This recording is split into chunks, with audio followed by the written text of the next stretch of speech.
취업 준비하느라 공부하느라 이제 힘든 그런 이제 젊은 세대들을 위해서 좀 좋은 얘기 한번 나눠보시죠.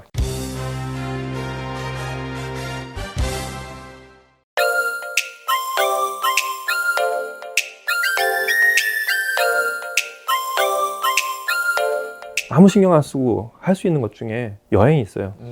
가깝게는 국내 명소, 요새 뭐 맛집도 찾아다니고 뭐 어디 이렇게 국내도 그렇지만 해외도 어떻게든 젊었을 때 많이 돌아다녀 보라는 말을 하고 싶은데, 물론 해외를 돌아다니는 게 이렇게 마음만 있다고 다 되는 건 아니잖아요. 물론 누구는 뭐 가고 싶지 않아서 안 가나, 돈이 많이 드니까 안 가지. 비행기 값 들고 체류비 들고. 주로 해외 출장을 참 많이 다녔어요. 회사에서 출장 많이 네. 다녔군요. 20대에는 종합상사를 한 6년 다니고, 그 다음에 이제 외국 회사를 들어가다 보니 거기도 막 진짜 한 달이 멀다고 출장을 한 달에도 한 2번씩 다니고, 중소기업으로 가니까 출장을 더 많이 다녀요. 출장은 여행하고 달라서 비행기에서 있을 때가 오히려 제일 편하고 먹고 자고, 근데 비행기 내려서부터는 사실은 편할 시간이 없어요. 뭐 어떤 경우는 정말 여기 한번 갔다 와야지, 인생에 한 번 오는 곳인데 마추픽추를 한번 올라갔다 와야지 하고 갔지만 갈 시간이 없고, 호텔 갔다가 다시 비행기로 백하는, 공항으로 다시 와야 되는 일정도 많고, 그래서 그런 데를 못 갔다 와서 아쉬워할 그럴 여유도 없어요. 머릿속 복잡하고 가서 무슨 상담을 하고 무슨 얘기를 해야 될지 또 영어로 해야 되는 거, 하여튼 그래서 그런데 그런 조건 없이 갈 수 있다는 게 이제 20대의 특권인 거죠. 특권인 거죠. 네. 그래서 여행지가 뭐 한두 군데겠습니까? 가능한 한 멀리 가고 안 가본 데 가라고 하고 싶지만 처음에 어떻게든 꼭 가봐야 될 곳 중에 가장 기억에 남으시는, 일단 저는 미국 뉴욕은 꼭 가봐야 된다고 생각해요. 예, 역시 뉴욕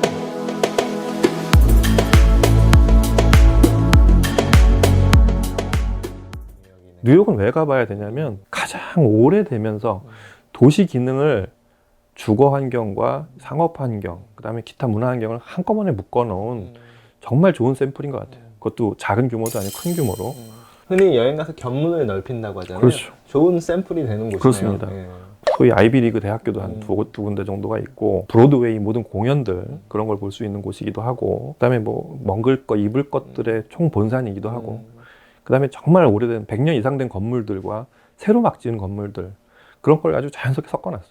여름에 한번 겨울에 한번 가볼 거 추천하고요. 또 여름이랑 겨울의 느낌이 완전히 다르죠. 다르죠. 예. 겨울 되면 그 링컨 센터 앞에서, 록펠러 센터 앞에서 그 스케이트장도 여러 군데 있는데 타보는까지 하면 정말 좋은데, 거기서 구경하는 것만 해도 좋고, 그다음에 뉴욕에 눈이 오면 정말 푸짐하게 그리고 그 입에 김 많이 나올 때 그 높은 빌딩 사이로 걸어가면서 그 느껴지는 공기감과 뭐 이런 느낌, 정말 도시의 그 거리의 느낌, 밤거리의 느낌. 영화에서 보던 그 장면이 그대로 내가 그 장면에 있다고 생각을 하면 그 자체가 좀 많이 좀 좋은 기분이 돼요. 여러 가지 좋은 기분이라기보다 여러 가지 기분들이 스쳐가고요.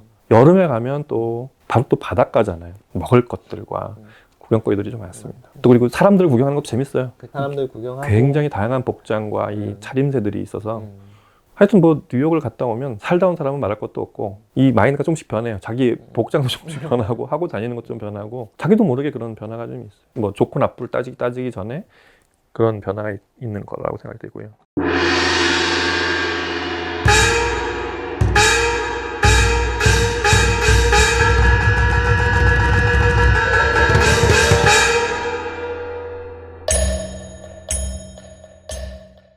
제가 제일 좋아하는 곳이기도 한데 홍콩이에요.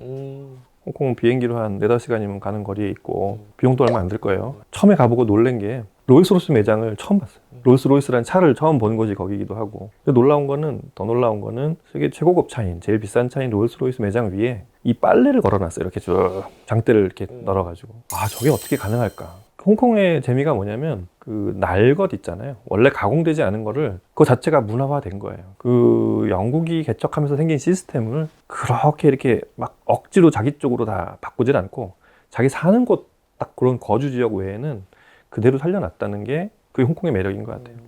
쇼핑, 그다음에 먹을 거, 볼 거, 관광, 그거로는 세계를 동시에 할 수 있는 데가 그렇게 많지 않아요. 꼭 아시아가 아니라도 먼 곳에 있어도 갈 만한 가치가 있는, 아까 그 3가지 포인트만 해도 그게 홍콩이라고 생각하고, 저는 쇼핑을 안 좋아해서 그런지 몰라도 홍콩에 대해서 그렇게 기억에 남는 포인트가 별로 없어요. 홍콩을 다녀와 봤는데 한 7년 전? 10년 전쯤에 다녀와 본 것 같습니다. 근데 정말 충격적인 제 기억에 남는 포인트가 하나 있다면, 홍콩이 땅값이 비싼 거로는 워낙 유명하니까, 그러게요. 땅이 좁으니까 땅값이 비싼 거로 워낙 유명하니까 알고 있었는데, 이렇게 지나가다가 아주 허름한 임대 아파트가 보였어요. 그래서 제가 물어봤어요.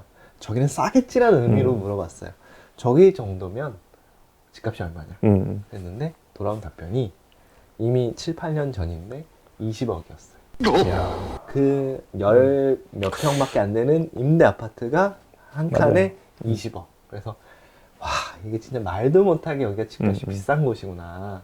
물론 우리나라도 지금은 서울 시내 웬만한 집값이 10억이 넘어가지만 그렇다고 해도 너무 정말 홍콩은 집값이 비싸. 그러게 말이에요. 네.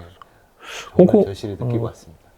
그 기억이 진짜 재밌었어요. 그래요. 저도 홍콩 뭐 여러 가지 이제 재밌는 것들이 많지만 처음에 가서 재밌었던 것 중에 하나가 아까 영국인들이 좋은 동네에 이제 자기들 살 집들 다 자리 잡아놓고 그랬다고 그랬잖아요. 그래서 주로 사는 데가 바닷가 보이는 곳, 그다음에 산 꼭대기, 전망 좋은 곳 이런 데 사는데 홍콩도 이렇게 약간 산지형으로 생겼는데 반도 쪽은 거기에 위에 살다 보니까 밑에도 또 걸어가기 힘들잖아. 그렇죠.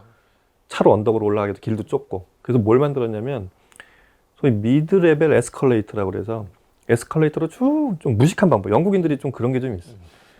그걸 쭉 끝까지 그냥 아주 직관적으로 올라가게 만든 게 있는데 뭐 중간에 몇 번 갈아타기도 하지만 제 기억에 그거 다 올라가는데 밑에서부터 가면 거의 한 20분 가까이 걸렸던 것 같아요. 정말 긴 건물. 네. 그러고서 거기 위에서 이제 차 타고 다시 내려오고 그랬는데 그걸 타고 올라가면서 밑을 보면 그 유명한 그 밑에 그 클럽가도 나오고, 랑칼펑. 네, 뭐 그리고 또 뭐 이렇게 나오고 구경하면서 올라가는 거 재밌어요. 이렇게 중간에 이렇게 가려져 있어가지고 안 보이는 데도 있는데 올라가면서 이렇게 내려다보는 광경들도 홍콩을 스캔할 수 있는 좋은 방법 중에 하나인 것 같아요. 재밌는 경험이 되겠네요. 맞아요.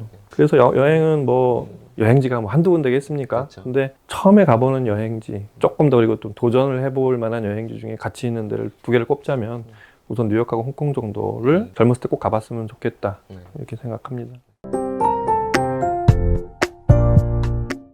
수십 년, 길게는 수십 년, 짧게는 십수년을 제가 먼저 살아본 어떻게 보면 이제 인생 유경험자잖아요. 선배죠, 선배. 네. 인생 선배 입장에서 우리 쌤 아저씨는 좀 나 이런 거는 우리 후배들한테 그러게 말이에요. 꼭 제일 먼저 알려주고 싶었다. 제가 똑같은 20대 50대 40대들이 하는 얘기 되게 듣기 싫었어요. 맞습니다. 저도 그랬어요. 저도 그래서 그런 게 좀 조심스럽긴 한데 나는 저렇게 살지 않을 것 같은 일들이 애를 낳으면 또 결혼을 하면 똑같은 과정을 겪게 되면서 아 그때 그 사람도 그랬구나라는 걸 느끼면서 철이 든다고 생각이 돼요. 뭐 그런 걸 따져봤을 때 그 나이 때 이걸 꼭 했었으면 좋았을 뻔했다. 그때는 아무것도 몰랐으니까. 요새 이제 잘 아시겠지만 이제 보험 얘기가 정말 절실해요. 보험이 제가 한 20, 30대였을 때랑 지금하고의 생각의 차이는 정말 커요. 미리 해뒀어야 되는 일들 있잖아요. 예를 들면 짧게 보면 냉장고에 얼음을 넣어놓고 물을 부어놓고 있었으면 자연히 생기는 건데 얼음이 갑자기 필요할 때 냉동실 열어보면 아 이거 어떻게 해야 되지? 당장 얼음이 필요한데 그렇죠. 이 상황을 10년, 20년 늘려보면 똑같다고 보시면 돼요. 보험이 그래요. 저희 애가 척추 때문에 좀 고생을 했을 때 주변에 물어보면 그 고3 특히 수험생들 되면서 안 아프던 척추가 갑자기 아픈 경우들이 많고 저도 그랬던 것 같아요. 그래요. 그게 약간 정신적인 것도 같이 반영이 돼서 그런 것 같기도 하고 그래서 이 실비보험이라는 걸 처음 그 개념을 알게 됐어요. 근데 회사 다닐 땐 당연히 의료보험이 뭔지도 모르고 의료보험 중에 실비보험이 어떤 영역인지도 잘 모르고 그랬다가 이제 알게 됐는데 지금 자세히 모르지만 종신보험 같은 거는 20대에 좀 어울리지 않을 수 있어요. 뭐 그것까지 하면 정말 좋지만 하지만 이 실비보험 같은 거는 뭐 부모님이 해줄 수도 있지만 본인이 의식을 좀 갖고 있어서 본인이 사실 준비할 수 있으면 가장 좋겠지만 일단 그런 걸 해야 된다는 의식 자체가 좀 있었으면 좋을 것 같아요. 보험을 저는 옛날에 보험회사 간 친구들이 가입을 해달라고 그래서 필요도 모르면서 그냥 거꾸로 제가 서비스를 해주는 줄 알고 들었던 게 보험인데 그게 아니라 보험을 좀 알고 했었으면 정말 나한테 맞는 거를 야 그거 말고 난 이게 필요해 라고 해서 들었으면 더 좋았을 뻔했다 이런 생각이 많이 들어요. 맞습니다. 저도 취업 막 성공했을 때 그 당시만 해도 제가 이 업계에 있지 않았기 때문에 친구한테 서비스로 저도 가입해줬던 기억이 나요. 근데 내가 모르고 가입하면 서비스지만 내가 제대로 알고 가입하면 최고의 혜택, 그렇습니다. 최고의 준비라고 보시면 되겠고 일종의 저축이라고 생각해야 될 것 같아요. 언젠가 모르겠어요. 내가 지금 당장 밥값이 없는데 보험을 들고 이런 거 이게 현실적인 문제긴 한데 의식을 갖고 있는 거 아닌 거는 달라요. 예를 들어서 차를 살 때도 마찬가지였는데 월급에서 뭐 카드값 내고 사회 초년생들이 특히 차를 살 엄두를 내지를 못하는데 차를 사기로 마음을 먹고 예산을 짜놓고 보면 사지잖아요. 그렇죠. 똑같은 것 같아요. 보험은 차보다 훨씬 더 비용이 더 적고 반드시 생길 일에 대한 대비 중에 하나가 이제는 정말 보험이 그런 일 중에 하나인 것 같아요. 인생 남자께서 20대는 딴 거는 모르라도 이건 꼭 들어야 된다. 이거는 미리 준비해 놓으면 남는 거다. 이런 보험이 있을까요? 세대가 바뀌면서 보험도 많이 바뀌었어요. 하지만 변하지 않고 꼭 준비하셔라라고 말씀드리고 싶은 게 1순위는 실손보험이죠. 누차 지금 말씀드린 것처럼 실손보험은 가벼운 감기부터 뭐 독감, 폐렴, 정말 중증인 암 이런 치료까지 전부 다 보상이 되는 정말 필수적인 치료비 보험이기 때문에 그 부분을 1순위로 준비를 하시라고 말씀드리고 싶고, 예전에 샘 아저씨 세대 때는 아마 실손보험과 함께 종신보험을 많이 준비하시는 종신보험이 이제 주로 설계사들이 네. 많이 들고 오는 게 종신보험. 게 트렌드였을 텐데 왜냐면 가장의 무게가 정말 중요하던 그런 세대였기 때문에, 그런 시대였기 때문에 종신보험의 가치가 정말 중요했습니다. 죽고 가족한테 물려주는 그런 그런 개념이었으니까. 용도죠. 실손보험을 1순위로 꼭 필수품으로 추천을 드리고 싶고, 두 번째라면 이제 각종 암이나 혈관 질환 같은 중대 진단비 이쪽을 준비하시라고 추천을 드리고 싶어요.